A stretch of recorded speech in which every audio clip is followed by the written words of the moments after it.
So hello guys, with the name of God Ram Ram, I am Kumar के। आज हम लोग अपना नया इनिशिएटिव का दूसरा वीडियो डाल रहे हैं। हम लोग CodeChef, Codeforces, AtCoder LeetCode कोड कॉन्टेस्ट के वीडियो सॉल्यूशंस डाल रहे हैं। ये वाली वीडियो के लिए I will be only discussing the first 3 problems. चारों क्वेश्चन अगर मैं डालूंगा तो ये वीडियो का लेंथ 1 2 3 घंटे हो जाएगा and my audience like shorter videos only. अगर आप चाहते हो कि मैं फ्यूचर से सारे क्वेश्चंस, थर्ड फोर्थ फिफ्थ जितने भी क्वेश्चन, सबके वीडियो सोल्यूशन डालूँ एक ही वीडियो में, तो आप कमेंट करके मुझे बताना। लाइक शेयर सब्सक्राइब करना और कमेंट करके बताना कि yes sir, we can watch your 2 to 3 hour video also. तो मैं लंबी ड्यूरेशन के वीडियोज भी आपके लिए शूट करूंगा। सो गाइज, बिफोर हम लोग ये चीज़ें और एक्सप्लेनेशन स्टार्ट करते हैं, I will try to keep it beginner friendly. Okay, बहुत बिगिनर फ्रेंडली चीज़ें रखी जाएंगी यहाँ पर, ठीक है। So even if you are just a beginner in DSA coding, you will understand what I am trying to say. Okay, so सबसे पहले हम कॉन्ग्रेचुलेट करेंगे हमारे स्टूडेंट को जिन्होंने ऑफ कैंपस अमेजॉन क्रैक किया है despite being from a tier 3 college. So it's a very happy moment for all of अस।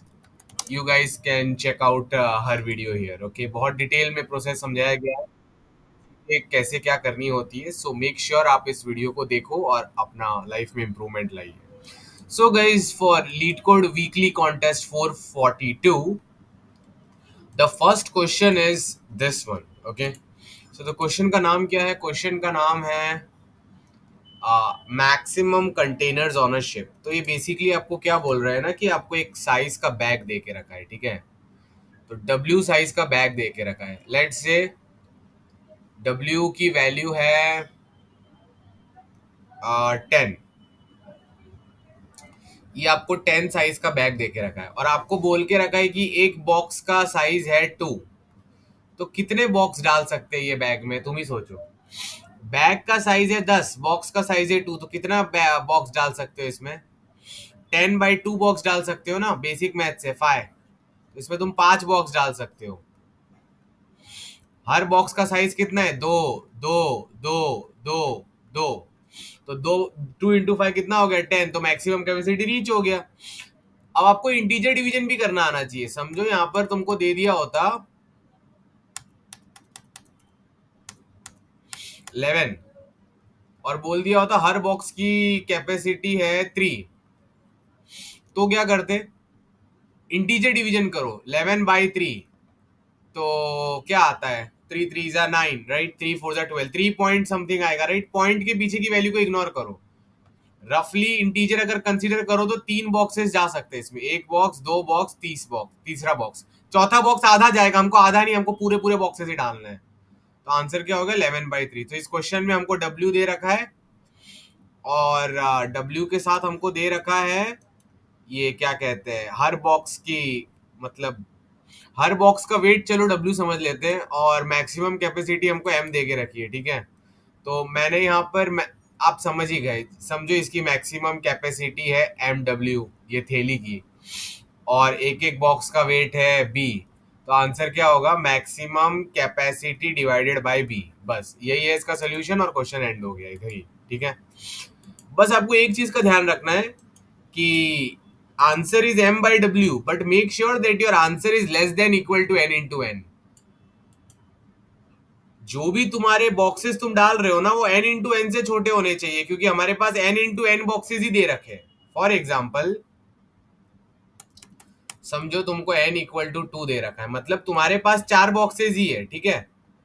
तो अगर एक ऐसा टेस्ट केस आ जाए जिसमें दे दे कि इसकी कैपेसिटी है 100 और हर बॉक्स का साइज है 2, तो तुम तो बोल दोगे सर 100/2 50 बॉक्स डाल देंगे। ये करेक्ट है, 50 बॉक्स जा सकते हैं, बट तुम्हारे पास तो 4 ही बॉक्स है ना। तो आंसर आने के बाद उसको आपको N×N से कंपेयर करना है guys. You need to compare it with N×N।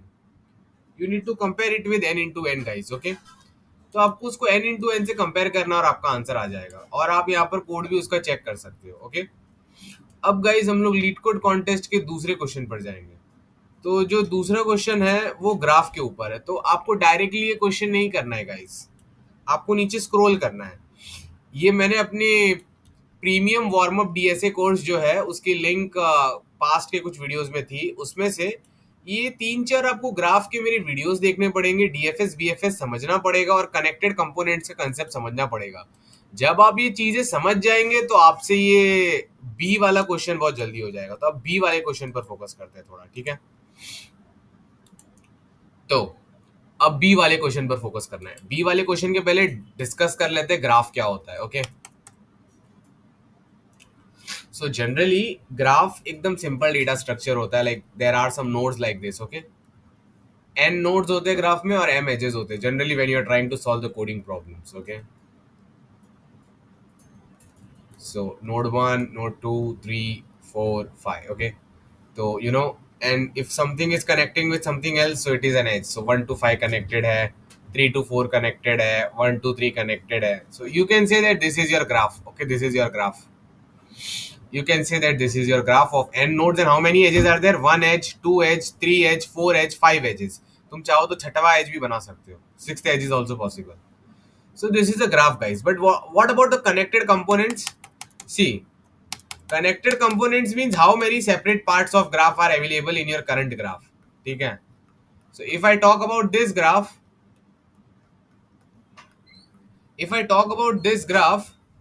guys, how many connected components are there? तुम अपनी आंखों से देख सकते हो। ये पहला पार्ट है, you can look by your eyes. ये पहला पार्ट है, ये दूसरा पार्ट है। तो ये ग्राफ में 2 कनेक्टेड कंपोनेंट्स है and that is the solution to this problem. Okay guys, तो आपको 2 कनेक्टेड कंपोनेंट समझ आ गए, बहुत अच्छी बात है, बहुत अच्छा लगा। तो क्वेश्चन में हमको क्या दे रखा है ना कि हमको एक ग्राफ क्रिएट करना है। हमको एक ग्राफ क्रिएट करना है as per some conditions. Graph create करने के बाद कनेक्टेड कंपोनेंट्स कितने वो बताने। तो वो तो बहुत इजी है। अगर समझो तुमने ग्राफ क्रिएट कर दिया, अकॉर्डिंग टू द क्वेश्चन, तो ग्राफ देख के तुमको पता चल जाएगा ना कितने कनेक्टेड कंपोनेंट है। कोडिंग में इसको कैसे करेंगे? We will run a special BFS and DFS. After running the special BFS and DFS, we will come to know that this is first component and this is second component, और हम output कर देंगे 2 components. So अगर आप test cases भी check करोगे तो आपको दिखेगा कि एज पर कंडीशन इन्होंने ग्राफ बनाया और देखो कितने कंपोनेंट है, 1 2 3, 3 कंपोनेंट है, 3 पार्ट्स है, इसमें एक ही कंपोनेंट है। तो ऐसे ही आपको देख देख कर बताना है कि कितने कंपोनेंट्स है। ठीक है, this was the second question of lead कोड कॉन्टेस्ट। बट अब मेन क्वेश्चन क्या आता है ना कि ये सब करने के पहले आप प्लीज मेरी ग्राफ के प्रीरिक्विजिट वीडियोस देख लेना। सो 1 मिनट के लिए मैं पॉज ले रहा हूँ। लाइक अपने माइंड में पॉज कर लीजिए, इन सबको देख लीजिए अगर आपको ग्राफ नहीं आता, और आगे चलते हैं। So guys, there are n nodes given to us. There is an edge between node I and node j if some special condition is satisfied. Create a graph as per these condition. Find the number of connected components in this graph. So guys, node I और node j कब connect होंगे मालूम है? अगर array I और array j में k distinct common numbers है। अगर ऐसा है तो काम बन जाएगा। तो हमको n arrays दे रखे हैं, आप बात को समझ रहे हो? समझो n इक्वल टू 5 दे रखा है, n इक्वल टू 5 दे रखा है, ठीक है। तो हमको 5 एरे दे रखे हैं, 5 एरे मैट्रिक्स के फॉर्म में 5 एरे दे रखे हैं ऐसा, ठीक है। n इक्वल टू 5 और m इक्वल टू 2 समझ लेते हैं, ठीक है। तो हर एरे में 2 नंबर्स है लाइक दिस।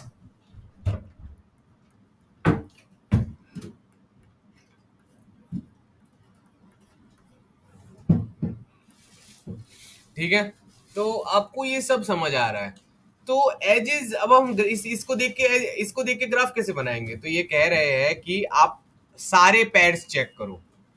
चलो पैर पहले 1,2 पैर चेक करते हैं। तो गाइस 1,2 में कौन से 2 एरेज आ रहे हैं? एक आ रहा है 1,2, दूसरा क्या आ रहा है 3,4। ये 1,2 और 3,4 में कितने नंबर कॉमन है? 0 नंबर कॉमन है। तो ये कह रहे हैं कि एज तभी बन सकता है जब दोनों एरे में कम से कम k नंबर्स कॉमन होने चाहिए। तो चलो k1 अज्यूम कर लेते हैं अपने टेस्ट केस के लिए। क्या 1,2 में फर्स्ट और सेकंड एरे में कुछ भी कॉमन है क्या? नहीं है ना। तो 1 से 2 का एज नहीं बन सकता ग्राफ में, नॉट पॉसिबल। सो बेसिकली हम सारे पैर्स ट्राई करेंगे, ठीक है। एक फॉर लूप चलेगा 1 से लेके 5 तक, और दूसरा फॉर लूप चलेगा i+1 से लेके 5 तक, और हम चेक करेंगे क्या i, j वैलिड है। सारे पैर्स चेक करेंगे। क्या ये अच्छी बात है? क्या 1 से 3 का जुड़ना अच्छी बात है? क्या 1 से 4 का जुड़ना अच्छी बात है? क्या 1 से 5 का जुड़ना अच्छी बात है? क्या 2 से 3 का जुड़ना अच्छी बात है? क्या 2 से 4 का जुड़ना अच्छी बात है? क्या 2 से 5 का जुड़ना अच्छी बात है? क्या 3 से 4 का जुड़ना अच्छी बात है? क्या ये अच्छा है? 3 से 5 या क्या 4 से 5, ये सब अच्छे हैं कि नहीं? अगर अच्छे हैं तो हम उनका रियल में अपने ग्राफ में एज बना देंगे एडजेसेंसी लिस्ट में। पर गाइस चेक कैसे करेंगे? ऑब्वियसली सिंपल हैश मैप से पता चल जाएगा कि दोनों एरे में कितने कॉमन एलिमेंट्स है। तो गाइस आपको ये तो पता चल गया कि 1,2 अच्छा नहीं है। तो चलो 1,3 चेक करते हैं। 1,3 में क्या हो रहा है? नंबर 1 वाला एरे ऐसा दिख रहा है और थर्ड वाला एरे हमको दिख रहा है 1,5। कितने कॉमन नंबर्स है दोनों में? एक कॉमन नंबर आ रहा है और k इक्वल टू 1 है, तो हमको एक या एक से ज्यादा कॉमन नंबर चाहिए था। मतलब 1 से 3 वैलिड है। 1 से 3 एज आप बना सकते हो, ये वैलिड है। अब 1 से 4 चेक करते हैं। हाँ 1 2 3 2, हाँ 2 मैच हो रहा है दोनों में, एक बंदा मैच हो रहा है, मतलब 1 से 4 भी एज बनेगा। 1 से 5 नहीं बनेगा। अब चलो 2 से 3 कुछ कॉमन ही नहीं है, नहीं बनेगा। 2 से 4 3 कॉमन है तो 2 से 4 बनेगा। 2 से 5, 2 में है 3 4, 5 में 5 8, कुछ कॉमन नहीं बनेगा एज। आप समझ रहे हो? दोनों आई कॉमा जे का एज तभी बनेगा जब इन दोनों एरे में के नंबर्स कॉमन हो। ठीक है, के कॉमन नंबर्स कैसे देखते हैं? आपको हैशिंग के बेसिक कंसेप्ट आने चाहिए। आपको नहीं आते तो मैं आपको प्रीरिक्विजिट वीडियोस अटैच कर दूंगा, आप हैशिंग पढ़ सकते हो, जिससे आपको पता चलेगा कि दोनों एरे को ट्रेवल करके कॉमन नंबर्स कैसे निकालते हैं। एक स्टैंडर्ड डीएसए प्रॉब्लम है। ठीक है, अब 3,4 का एज बनेगा? नहीं। 3,5 का बनेगा? यस, क्योंकि 3 और 5th एरे में 5 5 कॉमन है। 4,5 का एज बनेगा? नहीं, क्योंकि 4 5 में कुछ कॉमन है। तो कितना, ये ग्राफ बनने के बाद कितना कंपोनेंट दिख रहा है? एक ही तो कंपोनेंट दिख रहा है ना बेटा जी, तो आंसर एक हो गया। So guys that is the solution to this problem. आपको कुछ नहीं करना है, आपको सारे आई कॉमा जे पैर के एरेज चेक करने और देखने उसमें कितने क्या कहते हैं नंबर्स मैच हो रहे हैं। कोई कोई बोलेगा सर मैचिंग नंबर आप कैसे निकालोगे? समझो ये आपका एरे नंबर 1 है और ये है आपका एरे नंबर 3। कैसे पता चलेगा इन दोनों में कितने कॉमन नंबर है? पहले ये एरे को ट्रेवल करो और इसको हैश मैप में डालो। तो हैश मैप क्या बोलेगा? 1 is coming for 1 time, 2 is coming for 1 time. अब इसको ट्रेवल करो और इसको फिर से हैश मैप में अपडेट करो, तो 1 फिर से आ रहा है, तो 1 is coming for 2 time and 5 is coming for 1 time. तो फाइनली ये हैश मैप में आपको दिख रहा है, लिखा हुआ है कि 1 2 बार आ रहा है, 2 1 बार आ रहा है, 5 1 बार आ रहा है। तो या फिर आप क्या कर सकते हो ना, आप दो दो हैश मैप बना सकते हो। पहले वाले एरे का हैश मैप क्या बोलता है? 1 1 बार आ रहा है, 2 1 बार आ रहा है। दूसरे वाले का भी अलग हैश मैप बना दो, 1 1 बार आ रहा है, 5 1 बार आ रहा है। अब आप फर्स्ट हैश मैप को ट्रेवल कर लो। यहां पर क्या लिखा है? 1 1 बार आ रहा है, तो चेक करो क्या ये हैश मैप में भी 1 1 बार आ रहा है? मतलब अगर ये हैश मैप में 1 आ रहा है, एग्जिस्ट करता है, तो क्या ये हैश मैप में भी एग्जिस्ट करता है? हाँ, मतलब 1 दोनों में एग्जिस्ट करता है। तो काउंट प्लस प्लस कर लेना कि भाई ये नंबर दोनों में एग्जिस्ट करता है। अब यहाँ पर 2 पे आ गए। पहले हैश मैप में क्या लिखा है? 2 1 बार आ रहा है। क्या दूसरे हैश मैप में लिखा है 2 का करंस? 2 लिखा ही नहीं है दूसरे हैश मैप में, मतलब 2 सिर्फ यही वाले एरे में आता है। तो ऐसे डिटेक्ट हो जाएगा कौन सा नंबर दोनों एरे में आता है। जो नंबर दोनों एरे में आता है ना, तो C++ करके आगे निकलते बनो, खत्म, प्रॉब्लम सॉल्व। सो गाइज और फिर जब आपका बन जाएगा तो उसके बाद आपको कुछ नहीं करना है। Make the graph then run DFS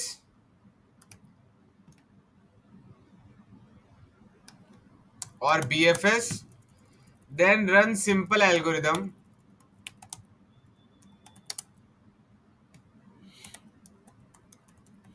to find a number of connected components। अब बस इतना सा काम कर लो, ठीक है। अगर आप चाहो तो आप कोड्स भी चेकआउट कर सकते हो। थर्ड क्वेश्चन बहुत इंटरेस्टिंग है, आप उस पर चलते हैं गाइस, मजा आ जाएगा। सो गाइस आप देख सकते हो कोड में क्या हुआ है, ध्यान से देखिए आप। कुछ नहीं किया, आप दिख रहा है मैंने सारे पेयर्स चेक किए, आई गया 0 से n तक और n-1 तक, जे गया i+1 से n-1 तक।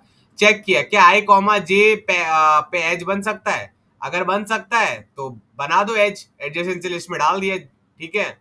उसके बाद ये स्टैंडर्ड एल्गोरिथम है कनेक्टेड कंपोनेंट का। ग्राफ बना के चेक कर लिया कितने कनेक्टेड कंपोनेंट, और कैसे चेक किया कि एज बन सकता है कि नहीं, वो दोनों में कॉमन नंबर चेक करने थे ना। तो यहाँ पर अनऑर्डर्ड सेट यूज किया, तुम चाहो तो अनऑर्डर्ड मैप कुछ भी यूज कर सकते हो और पता चल सकता है कितने कॉमन है। खत्म हो गया क्वेश्चन, ओके। अब थर्ड क्वेश्चन बहुत इंटरेस्टिंग है, उसके लिए आपको थोड़ा फोकस डालना पड़ेगा, ठीक है। तो चलो चलते हैं थर्ड क्वेश्चन पे। Third question linear search binary search दोनों से हो सकता है, ठीक है। तो अब ना इसको डीपली समझने की कोशिश करते, थोड़ा सा माइंड डीपली डालना पड़ेगा, बाकी तो हो जाएगा गाइस, तुम लोग कुमार के स्टूडेंट्स हो, ठीक है। आप अगर मेरे वीडियोस देख रहे हो, कमेंट कर रहे हो, कोडिंग प्रैक्टिस कर रहे हो, you are a true Kumar के स्टूडेंट, ओके।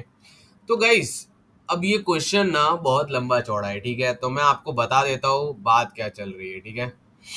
तो ये हमको क्या दे रहे हैं ना कि इंसान ह्यूमंस दे रखे हैं और ह्यूमंस के साथ उनका टाइम दे रखा है, ठीक है। ह्यूमंस दे रखे हैं, ह्यूमंस का यहाँ पर दिया था, क्या कहते हैं, स्किल लेवल दे रखा है, मना लेवल दे रखा है। तो आपको मैं इन शॉर्ट बता देता, आपको कंफ्यूज नहीं करूंगा। यहाँ पर क्या लिखा है 1524, तो आप बाकी दुनिया की सारी चीजें भूल जाओ, आप बस मेरा सुनो मैं क्या कह रहा हूँ, बाकी सबको आप भूल जाओ, एकदम लाइफ में स्ट्रेस कम कीजिए, राम राम। तो आपको दो एरे दिया होगा, एरे ए दिया होगा, एरे बी दिया होगा, ठीक है। आप बाद में इंग्लिश में पढ़ोगे, आपको समझ आएगा वो क्या बोलना चाह रहे हैं, ठीक है, बट पहले मेरी बात सुन लो। 1524 दिया, राइट, 1524 ऐसा करके दे रखा है, ठीक है। ओके सर, मजा आ गया सर, ओके। और 5142 दे रखा है। तो आपको ना एक मैट्रिक्स बनाना है गाइस, आपको एक मैट्रिक्स बनाना है, जी मैट्रिक्स करके, समझे, ठीक है। आपको ऐसा एक मैट्रिक्स बनाना है, ठीक है। तो आपको ये जो मैट्रिक्स है ना, आपको ये इनके हिसाब से बनाना है, ये बी एरे के साइज के हिसाब से बनाना है, ठीक है। आप समझ लो ना, ये बी एरे का पोर्शन 0 है, ये पोर्शन 1 है, ये पोर्शन 2 है, ये पोर्शन 3 है, ठीक है।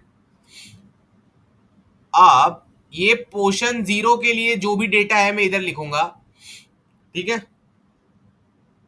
पोर्शन 0 का जो भी हो रहा है वो मैं इधर लिखूंगा, पोर्शन 1 का जो भी हो रहा है वो मैं इधर लिखूंगा, पोर्शन 2 का जो भी हो रहा है इधर लिखूंगा, पोर्शन 3 का जो भी हो रहा है इधर लिखूंगा, क्लियर। ये बात क्लियर हो गई। तो पोर्शन 0 में पहला नंबर कौन सा है, 5। तो एक, सबसे पहले आपको यहाँ पर 0 लिखना है, सबसे पहले आप चीजें 0 टाइम पे स्टार्ट कर रहे हो, 0 लिख दिया, मजा आ गया, एकदम मजा आ गया, यस सर, सच्ची में मजा आया ना, yes sir.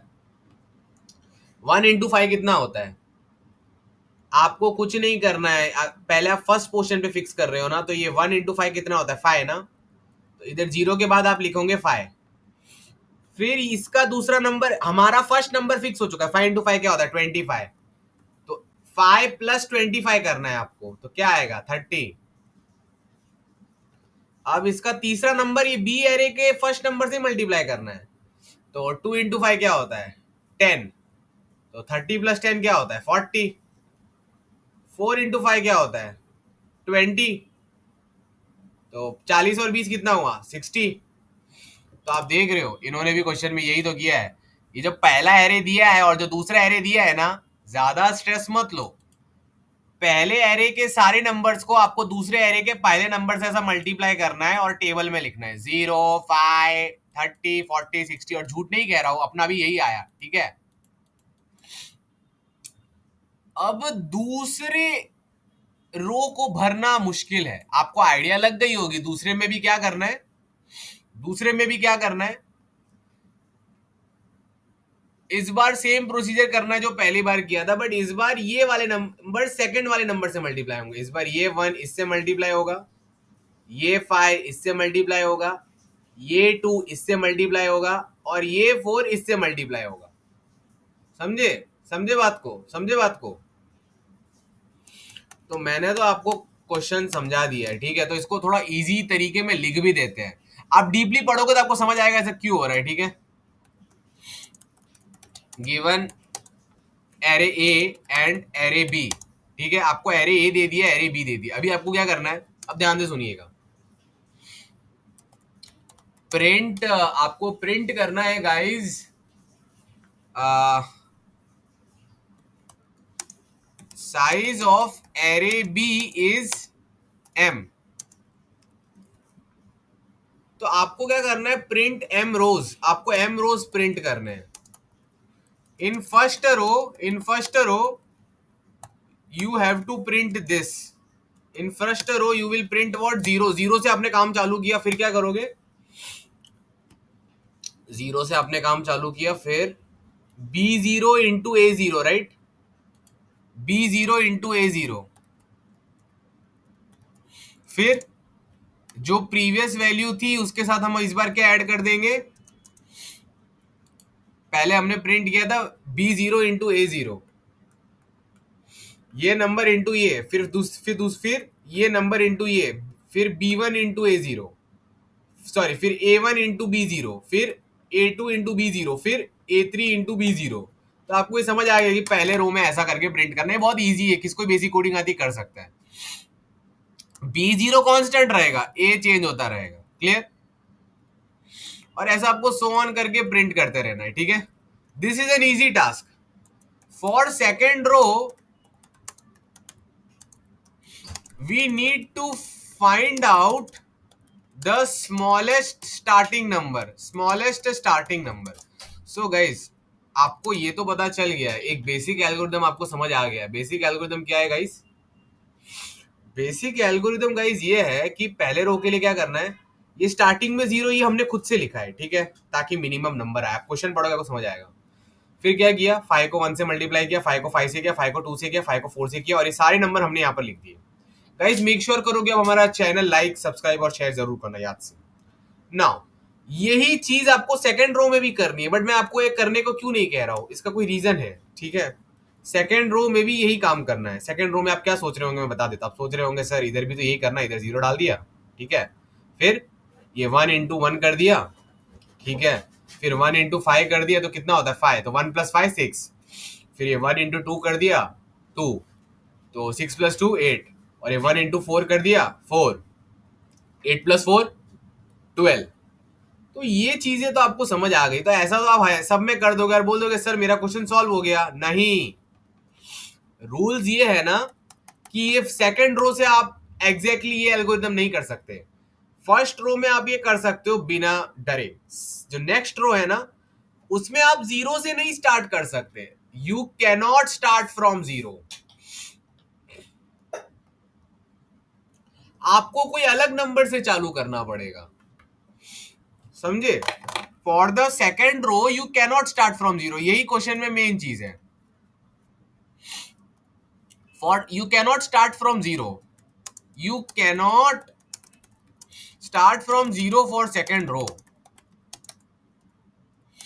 Find the smallest valid number with which you can start. तो अभी आप सोचोगे सर मुझे क्या पता कौन सा वैलिड नंबर। इन्होंने देखो 52 से चालू किया है, कोई रीजन होगा ना 52 से चालू किया है। क्यों 52 से चालू किया, सोचो जरा। तुमने क्या बोला कि सर सेकंड रो में आना चाहिए 0 1 6 8 12। तुमने यही कहा कि सर सेकंड रो में आना चाहिए 0 1 6 8 12। मैं कहता हूं ये गलत इसलिए हो रहा है क्योंकि तुम 0 से स्टार्ट करो। 0 से मत स्टार्ट करो। तुम बोलोगे सर 1 से स्टार्ट करे क्या, सर 2 से स्टार्ट करे क्या। मैं बताता हूं 0 से स्टार्ट करना रॉन्ग क्यों है। अगर मैं यहां पर ये लिखूं, एक कंडीशन है गाइस। कंडीशन ये है कि यहां पर जो भी नंबर लिखा है ना वो इसके डायगोनली अपर एलिमेंट से ग्रेटर देन इक्वल टू होना चाहिए। तो क्या ये 0 ये 5 से बड़ा है क्या, नहीं है सर, तो 0 से चालू तो नहीं कर सकते। स्टार्टिंग नंबर डिसाइड करना है गाइस, बस स्टार्टिंग नंबर डिसाइड करना है। लिख लो बुक में, decide the starting number of each row, और प्रॉब्लम सॉल्व हो गई आपकी। मजा आ गया ना। सो स्टार्टिंग नंबर डिसाइड करना है बस, ठीक है। तो यहां पर 1 1 लिखा, क्या ये 1 5 से बड़ा है। तुम्हारे यहां पर जो भी नंबर है ना ये जस्ट इसके डायगोनली अपर वाले से ग्रेटर देन इक्वल टू होना चाहिए।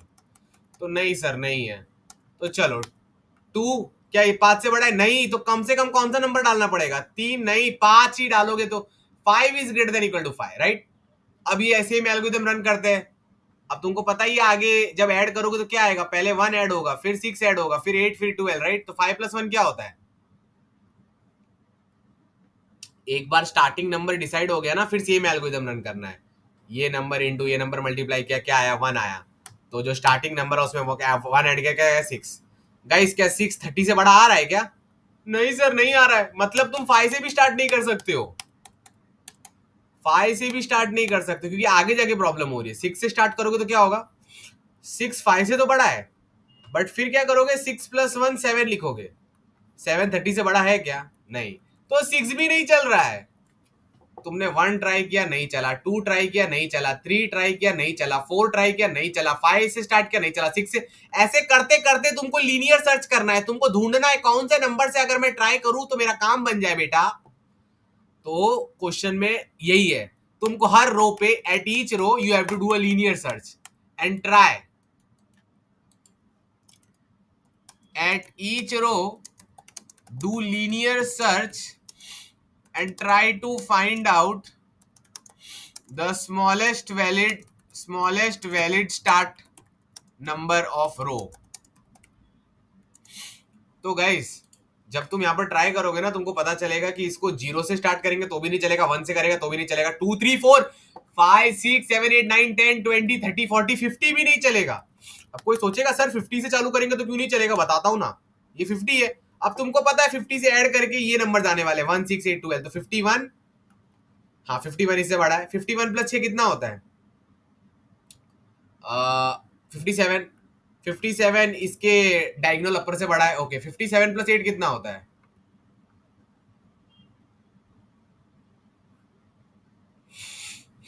आप इसके बारे में डीपली सोचिए।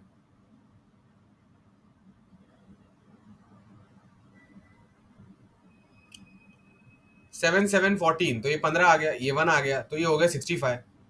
65 इससे बड़ा हो गया, ठीक है।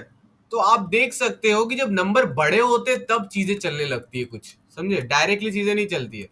नंबर जब थोड़ा बड़ा हो जाता है ना तब चीजें थोड़ी बहुत चलती है। You got my point, clear? तो इन दिस पर्टिकुलर केस इन्होंने क्या किया है कि इन्होंने 52 से स्टार्ट किया है, क्योंकि जब इन्होंने 52 से स्टार्ट किया तो क्या हुआ होगा, लेट्स चेक। पहले वो नंबर 53 हुआ है, ओके, फिर 53 के बाद वो नंबर 5 हुआ है। अच्छा हमने भी एक गलती कर दी ना, हमको वो एग्जैक्ट चीज लिखना था। ओके सो गाइस एक मिनट रुक जाओ। अगर फॉर सेकेंड रो हमको क्या क्या हो सकता है, पहले 1 ऐड होगा, फिर 5 ऐड होगा, फिर 2 ऐड होगा, फिर 4 ऐड होगा, ठीक है। तो अगर मैं 50 से स्टार्ट करूंगा तो सबसे पहले क्या आएगा, 50 प्लस 1 51, 51 के बाद क्या आएगा 56, 56 के बाद क्या, देखो तुमको समझ रहा है ना, मैंने 50 से स्टार्ट किया, फिर ये एरे तो तुम बना ही लोगे ना दूसरे रो के लिए, 1 5 2 4 वाला, कुछ नहीं करना है, इसका सेकंड नंबर बाकी इन सबसे मल्टीप्लाई करना है, खत्म। तो 50 प्लस 1 51, फिर 51 प्लस 5 56, 56 प्लस 2 58, और 58 प्लस 4 62। अब चेक करो क्या ये वैलिड है? हाँ 55 से बड़ा है सर, 51 30 से बड़ा है सर, 56 40 से बड़ा है सर। क्या 58 60 से बड़ा है? नहीं, मतलब 50 से भी स्टार्ट नहीं कर सकते और बड़े नंबर से चालू करना पड़ेगा। एक तुमको फीलिंग आ रही है, जितने बड़े नंबर से चालू करोगे ना उतने चांसेस ज्यादा है कि एक वैलिड रो मिल जाए। ओके तो ये फीलिंग तुमको आनी चाहिए।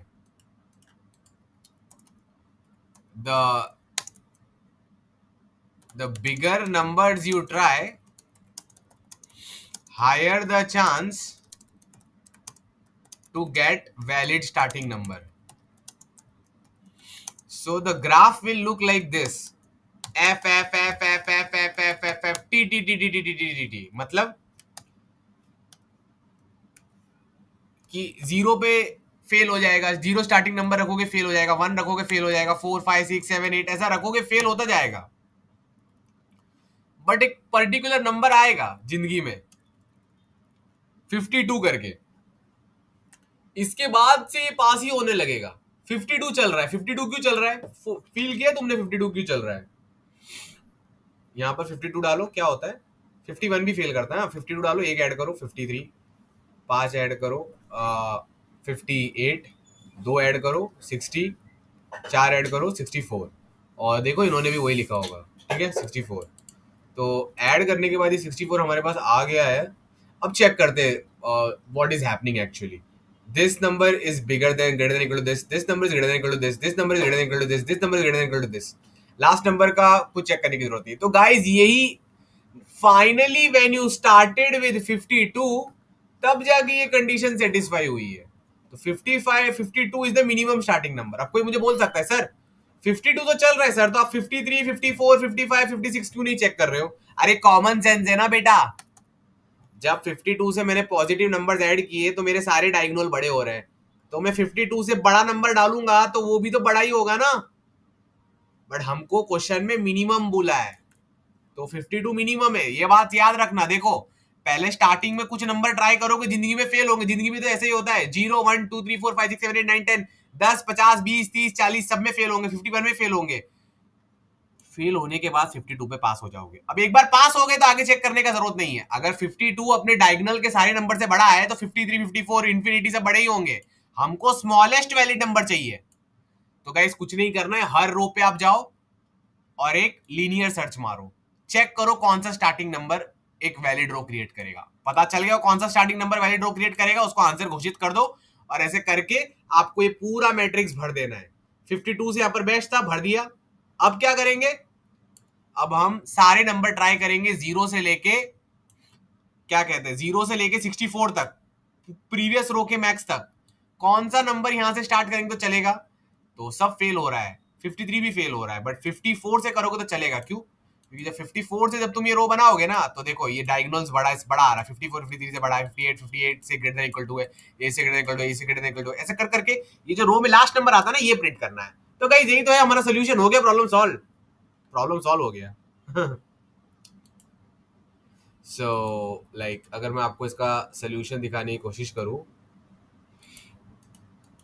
ये रहा लीनियर सर्च सोल्यूशन, ठीक है। तो इसमें टाइम कॉम्प्लेक्स, इसमें टीएलई आ जाता है, बट अगर आपको ये नहीं आता तो आप इसको ऑप्टिमाइज करके इसमें बाइनरी सर्च नहीं लगा सकते गाइस। तो पहले ये वाला सोल्यूशन समझते हैं, ठीक है। ठीक है, अब ध्यान से देखते हैं क्या किया मैंने। सबसे पहले ये जी वाला मैट्रिक्स बना लिया, ठीक है ना, 0 1 2 3 4 ऐसा, 0 1 2 3 4, ठीक है। अब मैं तुम्हारे कुमार के से एकदम चिल है, कुछ नहीं कर रहे, पहली रो को भर रहे हैं, पहली रो को भर दिया इधर, ये देखो ना, G I 0 equal to G I minus 1, ये भर दिया, ठीक है, डन। अब दूसरी रोज भर रहा हूँ, रो नंबर 1 से लेके रो नंबर m माइनस 1 भर रहा हूँ, बट मुझे नहीं पता ना, मुझे स्टार्ट नंबर नहीं पता ना, ये जे रो है, ये जेथ रो का स्टार्ट नंबर क्या होना चाहिए, तो मैं सारे स्टार्ट नंबर चेक कर रहा हूँ। प्रीवियस रो के स्टार्टिंग नंबर से लेके प्रीवियस रो के मैक्सिमम नंबर में ही तो अपना आंसर होगा। तुम ही सोचो, तुम्हारा जो भी क्वेश्चन था, जब ये सेकंड नंबर का, सेकंड रो का स्टार्टिंग नंबर ढूंढ रहे हो, तो कौन सी रेंज में हो सकता है? ये प्रीवियस रो का स्टार्टिंग क्या था, 0, प्रीवियस रो का एंडिंग क्या था, 60, तो ये 0 से 60 में ही होगा, क्योंकि 60 से बड़ा नंबर डालोगे तो ऑब्वियसली चलेगा ना यार। यहाँ पर 61 डालोगे तो यहाँ पर तो कोई भी नंबर 61 जितना नहीं है, तो पक्का सबसे बड़ा ही आएगा। तो मैक्स लिमिट आप रखो 60 तक या 61 तक, और यहाँ पर 0 तक, और इन सारे नंबर्स को मैंने ट्राई किया है, मैंने ये सारी लिमिट्स को चेक किया। तुम देख रहे हो टी इक्वल टू प्रीवियस रो का स्टार्ट और प्रीवियस रो का एंड। अब मैं चेक कर रहा हूँ, पहले तो अपने रो में सारे 0 डाल दिए, अब देखो वैल्यू क्रिएट कर रहा हूँ, टी प्लस ये सारी कंडीशन चेक कर रहा हूँ, क्या ये डायगोनल से बड़ा है, हाँ, क्या ये रो के सारे एलिमेंट उसके डायगोनल से बड़े हैं, या छोटे तो नहीं, छोटे तो फॉल्स डाल दिया, और ट्रू है तो आंसर कैलकुलेट करके आगे आगे रो में चलते रहो। ये 76 वाला एक केस था जो प्रॉब्लम हो रहा था बाइनरी सर्च के टाइम पे, तो कर दिया और हो गया स्टार्ट। हर जगह अपने स्टार्ट कैलकुलेट कर लिया। मैट्रिक्स का एंड कौन होगा, n-1 m-1। अरे तो ये मैट्रिक्स इधर n-1 और इधर m-1 है, राइट, तो ये वाला नंबर रिटर्न करना है, मिनिमम वाला, तो रिटर्न कर दिया, तो लीनियर सर्च में प्रॉब्लम सॉल्व हो गया। तो आप क्या कर रहे हो, n इंटू एम तो टाइम लग ही रहा है कि आप सारे नंबर भर रहे हो, बट पहला नंबर निकालने के लिए ना आपको 5000 टाइम लग रहा है वर्स्ट केस में, n इंटू एम इंटू 5000। क्यों? क्योंकि जो इनर टाइम का लूप है ना, ये 0 से 5000 तक चल सकता है वर्स्ट केस में, आप ऐसा इसको लॉजिक लगा लो, ठीक है। क्यों? ये जो t है ना, प्रीवियस रो का मिनिमम टाइम 0 तक हो सकता है, और प्रीवियस रो का मैक्सिमम टाइम क्या पता कितना ज्यादा हो सकता है, तो ये एक एक्स्ट्रा कांस्टेंट, ये एक्स्ट्रा लूप आ रहा है, समझे बात को। अब इसको ऑप्टिमाइज कैसे करेंगे, सोल्यूशन यही करेक्ट है, सोल्यूशन ये करेक्ट है, इसमें ऑप्टिमाइज क्या करेंगे ना, करंटली तुम टी का लीनियर सर्च कर रहे हो, करंटली तुम क्या कर रहे हो, टी का लीनियर सर्च कर रहे हो, तुमको दिख रहा है, तुम सारी टी वैल्यूज चेक कर रहे हो, लोअर लिमिट से लेके हायर लिमिट तक कौन सी वैलिड है, ओके। सो बाइनरी सर्च करोगे तो लॉगिन में चेक हो जाएगा, okay. In the previous code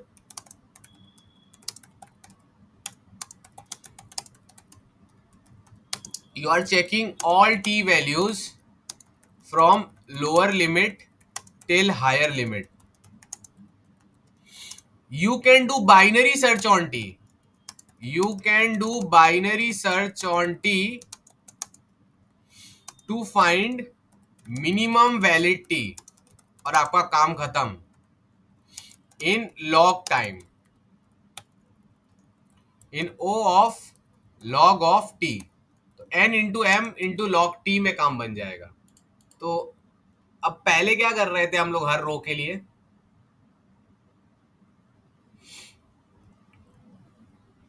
समझो मैं रो नंबर आई पर हूं, ठीक है, ये मेरी रो नंबर आई है और ये मेरी रो नंबर आई माइनस वन है, ठीक है। मुझे पता है ये रो नंबर आई माइनस वन का स्टार्ट और एंड क्या है, क्योंकि मैंने इसको सॉल्व करने के बाद ही तो मैं आई पर आऊंगा ना, ठीक है। अब मुझे इसका स्टार्ट टाइम नहीं पता है, तो मैं क्या कर रहा हूं, मैं फॉर लूप चला रहा हूं टी इक्वल टू स्टार्ट से लेकर टी इक्वल टू एंड तक। सोच रहा हूं इनमें से कोई वैल्यूड वैल्यू होगा, मुझे पता है कि स्टार्टिंग की कुछ वैल्यूज फॉल्स आएंगी, ये नहीं चलेंगी। ये ट्राई करूंगा तो ये नहीं चलेगा, ये ट्राई करूंगा ये नहीं चलेगा, ये ट्राई करूंगा नहीं चलेगा, नहीं चलेगा, नहीं चलेगा, बट कोई एक वैल्यू होगा जो चलेगा। तो ये आप सीक्वेंस देख रहे हो कैसे टाइप का बन रहा है। ये सीक्वेंस में पहले सारा एफ आ रहा है, फिर एक बार 52 पे वो चलना चालू हुआ, फिर वो जिंदगी भर चलेगा। तो भाई ये तो यही क्वेश्चन हो गया ना, given a sequence of F and T, find the first occurrence of T. अब आपकी मर्जी, आप फर्स्ट अकरेंस ऑफ टी कैसे ढूंढोगे। बच्चे लोग क्या करेंगे, वो ट्रैवल करेंगे लूप में स्टार्ट से लेके एंड तक फर्स्ट अकरेंस ऑफ टी ढूंढने के लिए। स्मार्ट लोग बाइनरी सर्च कर देंगे। बाइनरी सर्च कैसे करोगे, पहले मिडल वैल्यू चेक करो, मिडल वैल्यू एफ है मतलब टी राइट हैंड साइड में होगा, तो राइट हैंड साइड के रेंज में सर्च करो। करंट वैल्यू टी है मतलब first occurrence of T left में होगा। तो ये तो बाइनरी सर्च का बेसिक कंसेप्ट है यार। तो ऐसे करके मिनिमम टी ढूंढ लो लॉग टी टाइम में। तुमको कुछ नहीं करना है, यहाँ पर लॉग टी टाइम लगेगा मिनिमम टी ढूंढने में। हाँ, एक चेक फंक्शन बनाना पड़ेगा। समझो तुमने एक टी डिसाइड कर लिया, एक मिड डिसाइड कर लिया, अभी मिड वैलिड है कि नहीं उसके लिए क्या करोगे, मिड वैलिड है कि नहीं वो चेक करने के लिए तुमको ये पूरी रो ट्रेवल करनी पड़ेगी। ये रो की साइज एम है, तो आप समझो ना लॉग टी तो बाइनरी सर्च में लगेगा और रो की साइज एम है, तो लॉग टी इंटू एम लगेगा एक पर्टिकुलर रो के फर्स्ट नंबर ढूंढने के लिए, और बाकी के नंबर्स तो बस प्लस प्लस प्लस प्लस करके आ जाएंगे। So guys total time complexity क्या होगा, n इंटू एम। आप सारा मैट्रिक्स एक बार ट्रेवल किया होगा right, plus log T into M. ये लॉग टी इंटू एम क्यों लग रहा है, हर रो का पहला नंबर डिसाइड करने में, द स्टार्टिंग नंबर। सो इसका भी कोड यहाँ पर अपलोड हो जाएगा। जल्दी से वीडियोस डालने पड़ रहे थे तो कोड नहीं लिखा है इसका, पर यहाँ पर ये अपलोड हो जाएगा। तो hopefully you guys like it. आप चाहते हो कि मैं रेगुलरली ये सब डालते रहूँ और बड़े बड़े वीडियोस डालते रहूँ, तो प्लीज मुझे कमेंट्स में बताइएगा। Love you all from Kumar के।